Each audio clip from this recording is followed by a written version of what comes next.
উফ, কি গরম লাগছে। শিবু মা একটু পাখাটা চালানো মা। না না না, কোনো মতে না, একদম না বাবা, কি ঠান্ডা।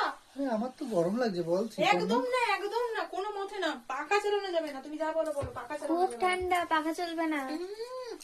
দুদিন আমার এত গরম লাগছে, আমি হাঁসফাঁস করছে পুরো সবে ভেতরটা। শরীর খারাপ থেকে উঠেছে, সবে পাখা দুদিন চালানো আগেই শরীর খারাপ থেকে এখন একটু হয়েছে, এখন ওষুধ চলছে, সে নাকি পাখা চালাও করছে। একদম চালাবি না রে। তোমরা মা মেয়ে মিলে আমাকে এরকম কেন করছো? ঘর আমার থেকে বের করে কষ্ট দেবো। হচ্ছে তো। যাও, ওখানে হাওয়া খেয়ে আসো, যাও, ঠান্ডা আছে বাইরে, যাও যাও যাও যাও যাও যাও যাও যাও। বাবা ঘরে গিয়ে পাখা চালাব। আচ্ছা পাখাটা যে চালাবে, পাখাটা কই? এই পাখাটা কই? এই হ্যাঁ তো।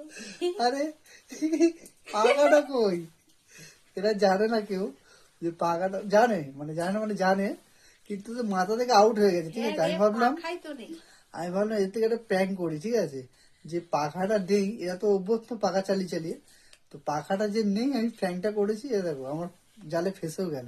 তোমরা দেখবে পাখাটা নেই যে, তার মানে তুমি আমার ঘরে থেকে শুধু জাল ফেলো। মানে একটা প্র্যাঙ্ক ভিডিও করলাম তোমার সঙ্গে, তুমি দেখো ফেসে গেল। বুঝে বুঝে গেছিস তো? এই দেখো বন্ধুরা, পাখাটা যে নেই, এই দেখো পাখা কিন্তু খুলে নিয়ে গেছে। ঠিক আছে, পাখাটা খুলে দোকানে নিয়ে গেছে। বুঝে গেছিস? সাবধান হয়ে যাও মা। ঘরে এসে জাল ফেলে, আমরা কি মাছ? মানে ওর এত ভালো করি, ও জাল ফেলে আমাদের উপরে। জাল না, ব্যাপারটা হচ্ছে যে তোমাদেরকে আর কি একটু ছোট করে একটু প্র্যাঙ্ক ভিডিও করলাম, আর কিছু না।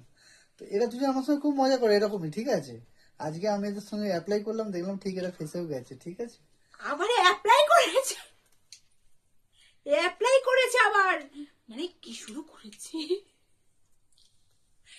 আমি আর এই লোকটাকে বিশ্বাস করি না রে। জাল ফেলা মানে একবারে জেলে আছে।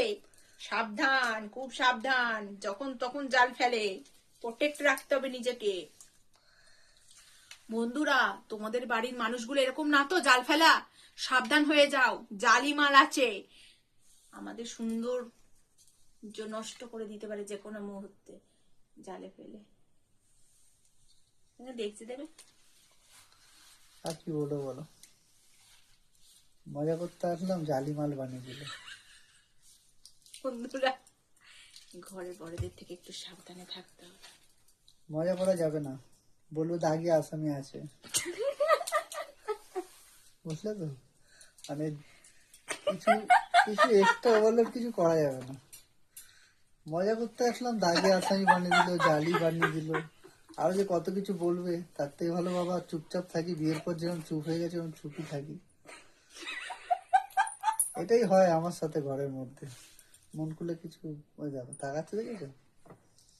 পুরো তেলের মধ্যে চপ ভেজে দেবে আমাকে নিয়ে। যাই হোক বন্ধুরা, মানে এটা একটা মজার ভিডিও, কেউ পার্সোনালি কোনো মাইন্ড করো না। ঠিক আছে, আমরা এরকম ঘরের মধ্যে আমি হামেশাই তেল দিয়ে করি। ভিজিয়ে দেবো, আমি তেল দিয়ে ভেজে দেবো আজকের থেকে। বন্ধুরা, চপ ভাজা শুরু করব ঘরে। যত পচা তেল আছে তেলে ভাজবো। কত টাকা দিয়ে বিক্রি করবে? 2 টাকা 3 টাকা। 3 টাকা দিয়ে আমাকে চপ ভেজে বিক্রি করবে, দেখ। তো যাই বন্ধুরা, এইসব ফাজলামি দেখে কোনো লাভ হবে না। বন্ধুরা, দরকারি গুরুত্বপূর্ণ কথাগুলো শোনো। যা করো করো, বরকে বেশি বিশ্বাস করো না। হ্যাঁ, তবে বলো বউকে বেশি বিশ্বাস করতে হবে, যে বড়দের সেটাও না। যদি দাদারা দেখো, উভয় পক্ষকে বিশ্বাস করার জন্য কিন্তু একটা বিশ্বাসের জন্য জাল তৈরি রাখো। যে জাল ফেলবে সেই জাল কেটে দেওয়ার জন্য একটা করে কাঁচি বা একটা করে ছুরি বা একটা ব্লেড রেখে দেবে। জাল কেটে যেতে বেরিয়ে যেতে পারো। ঠিক আছে, বেশি জালে ফাঁসলে হবে না। ঠিক আছে, যে অপরজনের কথা বলবো। আসলে আজকে একটুখানি ফেসে গেছে তো, ওই জন্য বলছি আর কি। হ্যাঁ হ্যাঁ হ্যাঁ, ঠিক ফেসে আছে। গেছি। ফেসে কে গেছে এখানেই বোঝা যাচ্ছে। তুমি জাল ফেলো, জেলে জেলে। আমি জালি, আমি দাগি আসামি, আমি সব। ঠিক আছে, তোমরা যেটা ভালো বোঝো বলো, আর কিছু বলার নেই আমার এই সময়। ঠিক আছে বন্ধুরা, টাটা। টাটা।